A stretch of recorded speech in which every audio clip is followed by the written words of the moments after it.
Episode का start Barbara के किसी और वर्ल्ड में उठने से होता है जहां वो बहुत डरी हुई थी और चीख रही थी। स्टीव और नैन्सी साथ टाइम स्पेंड कर रहे थे। उन्हें बारबरा के गुम होने का आइडिया भी नहीं था। नैन्सी घर चली जाती है और उसकी मदर उससे पूछती है कि वो इतनी देर से कहाँ थी, तो वो कहती है कि वो खाना खाने चली गई थी। उसकी मदर उससे बहुत पूछने की कोशिश करती हैं, मगर वो ये नहीं बताती कि वो स्टीव के साथ उसके घर थी। सीन्स चेंज होते हैं और दिखाया जाता है कि जॉनथन अपने रूम में सो रहा था। उससे अपनी मदर की आवाज आती है जो विल को बुला रही थी। वो उठकर जॉयस के रूम में जाता है जहां उसकी मदर बहुत सारे लैंप्स और लाइट्स पास रखकर विल को बुला रही थी। वो जॉनथन को बिठाती हैं और विल को बात करने का कहती हैं, मगर कुछ नहीं होता। जॉनथन अपनी मदर को समझाता है कि ऐसा कुछ नहीं है, विल यहाँ नहीं है और पुलिस उसे ढूंढ रही है। जॉयस मान जाती है। जॉनथन उसके लिए ब्रेकफास्ट बनाने जाता है और वो फिर विल को बुलाने लगती है। डस्टिन और लूकस माइक के घर इकट्ठे होते हैं और वो प्लान बनाते हैं कि वो विल को बचाने जाएंगे। लूकस वेपन्स और बाइनोक्यूलर लेकर आता है। डस्टिन के बैग से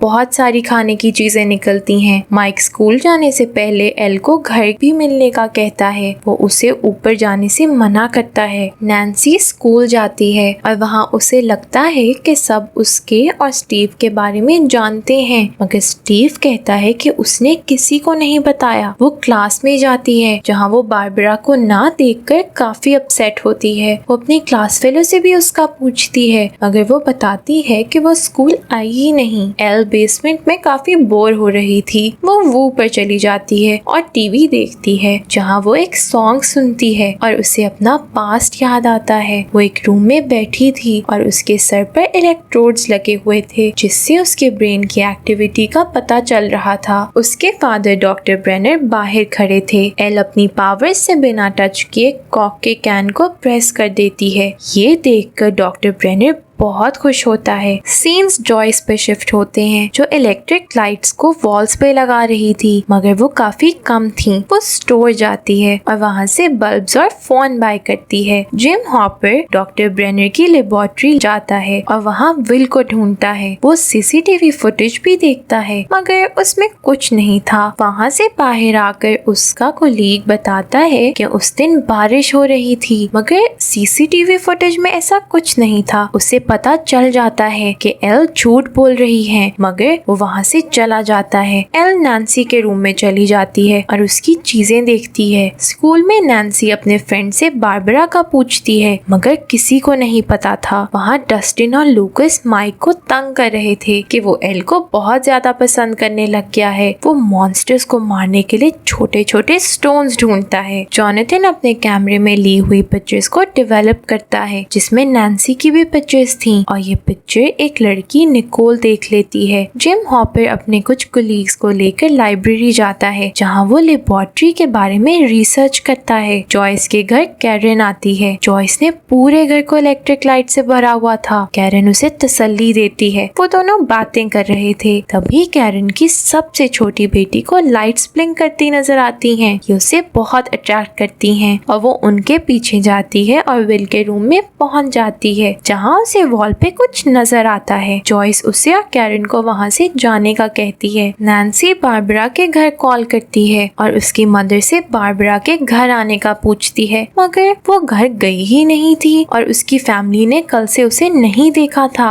नैन्सी बहुत अपसेट हो जाती है। जब भी जॉनथन को दिखाया जाता है जिसे स्टीव पकड़ लेता है। निकोल ने स्टीव को सब बता दिया था। अब स्टीव और उसके दोस्त वो पिक्चर्स देखते हैं और उन्हें टीयर करके फेंक देते हैं। वो उसका कैमरा भी तोड़ देते हैं। नैन्सी को बहुत बुरा लगता है, मगर वो कुछ नहीं कहती। वो उन टीयर्ड पिक्चर्स में बारबरा को पूल के पास बैठे देखती है और सारी पिक्स उठाकर ले जाती है। दूसरी तरफ एल 315 पे माइक से मिलने जाती है। वहाँ वो एक कैट देखती है और उसे याद आता है कि कैसे उसके फादर उसे कैट को मारने पे फोर्स कर रहे थे और उसने ऐसा नहीं किया। इसलिए 2 लैब बॉयज उसे उठाकर सेल में बंद करने लगते हैं, मगर वो दोनों को मार देती है। ये देखकर डॉक्टर ब्रेनर बहुत हैरान होता है और उसे प्यार से उठाकर ले जाता है। माइक, लूकस और डस्टिन वहाँ आ जाते हैं और एल को लेकर चले जाते हैं। नैन्सी को बारबरा की बहुत टेंशन हो रही थी, इसलिए वो अपने फ्रेंड्स को छोड़कर स्टीव के घर के पास उसे ढूंढने जाती है, जहाँ उसे उसकी कार मिलती है। फिर वो उसके घर जाती है, उसे वहाँ ढूंढती है। उसे बारबरा तो नहीं मिलती, मगर उसे कोई क्रीचर नजर आता है। वो बहुत डर जाती है और वहाँ से भाग जाती है। फिर जॉयस को दिखाया जाता है। जॉयस को लाइट्स ब्लिंक करती नजर आती हैं। वो काफी सारी लाइट्स को पकड़कर एक जगह बैठ जाती है और वहाँ विल से लाइट्स के थ्रू बात करती है, जो उसे हाँ या ना में आंसर कर सकता था। वो ये नहीं बता पाता कि वो कहाँ है। वो वॉल पे अल्फाबेट्स लिखना स्टार्ट कर देती है। वहाँ नैन्सी अपनी मदर को बताती है कि बारबरा गायब है। जिम हॉपर को लगता है कि ये सब डॉक्टर ब्रेनर ने किया है। एल उन सबको विल के घर ही ले जाती है और कहती है कि वो छुपा हुआ है, तभी वहाँ वो पुलिस की कार की आवाज सुनते हैं और उनका पीछा करते हैं। दूसरी तरफ जॉयस हर अल्फाबेट पे एक बल्ब लगा देती है और विल उन बल्ब्स को ऑन करके अपनी मदर को बताता है कि वो यहाँ पर है और फिर कहता है कि भागो।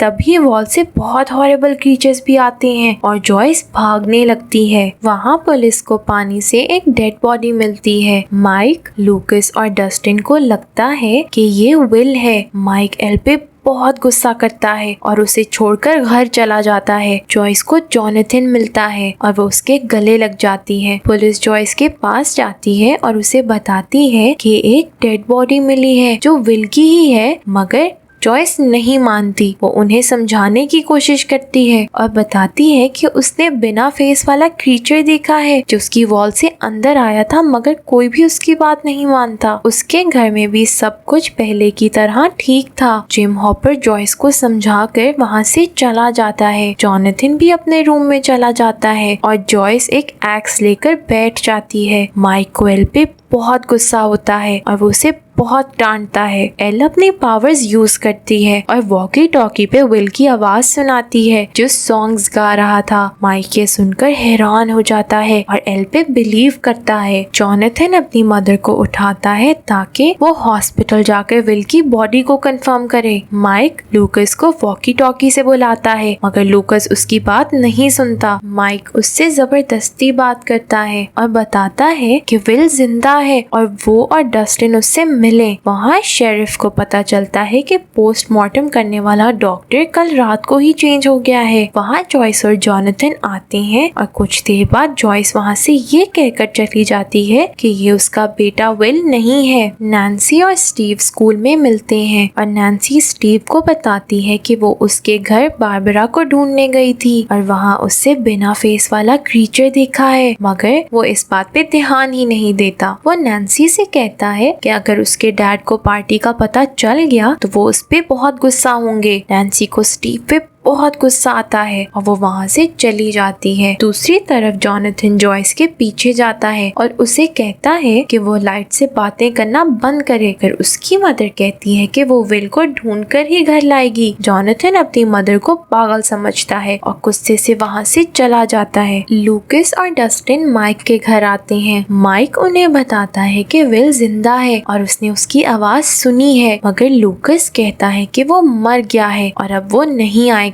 माइक कहता है कि शायद इसके लिए बहुत बड़ा रेडियो चाहिए। डस्टिन उन्हें मिस्टर क्लार्क्स हेल्थ किट हैमशैक का बताता है। सब एग्री करते हैं, मगर वो एल को ऐसे ही नहीं ले जा सकते थे, इसलिए वो उसके लिए ड्रेस और विग निकालते हैं। माइक उसे मेकअप करता है। जब वो तैयार होकर आती है तो माइक को वो बहुत अच्छी लगती है। दूसरी तरफ लेबोरेटरी में एक मैन शेफर्ड तैयार होता है और स्पेस सूट पहनता है। फिर वहाँ एक जगह दिखाई जाती है तो काफी गंदी और अजीब थी। वो मैन शेफर्ड उससे गुजरकर दूसरी तरफ चला जाता है। नैन्सी पुलिस को सब बताती है। पुलिस कहती है कि बारबरा की कार भी गायब है। ये बात नैन्सी को काफी अजीब लगती है। जिम भी ग्रे से बात करता है और उसे ये सुनकर काफी अजीब लगता है कि कुछ लोगों ने उसे यह ऑटोप्सी करने से मना किया था। माइक, डस्टिन और लूकस एल को स्कूल ले जाते हैं, मगर मिस्टर क्लार्क्स हेल्थ किट हैमशैक का रूम खोलने लगते हैं, मगर वो लॉक्ड था। तभी मिस्टर क्लार्क आ जाते जाता है और उन्हें असेंबली जाने का कहता है। नैन्सी और उसकी मदर घर आते हैं और वो नैन्सी पे बहुत गुस्सा करती है। नैन्सी गुस्से से रूम में चली जाती है। वो बारबरा के लिए बहुत अपसेट थी। तभी उसे वो पिक्चर्स याद आती हैं जो उसने जॉनथन के पास से उठाई हैं। वो उन्हें टेप से जोड़ती है और उसे वहाँ वही क्रीचर नजर आता है जो उसने स्टीव के घर देखा था। लेबोरेटरी में डॉक्टर ब्रेनर शेफर्ड से बात करता है और वो कहता है कि यहाँ कुछ है। वो एक रोप से बंधा था। डॉक्टर ब्रेनर रोप को खींचने का कहता है और जब रोप आती है तो उसके साथ शेफर्ड नहीं था और रोप पे बहुत सारा ब्लड था। नैन्सी जॉनथन के पास जाती है और उसे पिक्चर में क्रीचर का पूछती है। वो कहता है कि ये कोई इफेक्ट होगा। नैन्सी कहती है कि कोई भी उस पे बिलीव नहीं करता, उसने वाकई कुछ देखा था। जॉनथन को अपनी मदर और नैन्सी की बात पे बिलीव हो जाता है क्योंकि उन दोनों ने वही क्रीचर देखा था। जिम हॉपर एक बार में जाता है और उससे मिलता है जिसने ग्रे की जगह डेड बॉडी की ऑटोप्सी की थी। वो उससे सारी बात पूछता है और बहुत मार खाने के बाद वो कहता है कि उसे किसी ने कहा था, तभी कोई उन्हें देख रहा था। जिम उसे बुलाता है मगर वो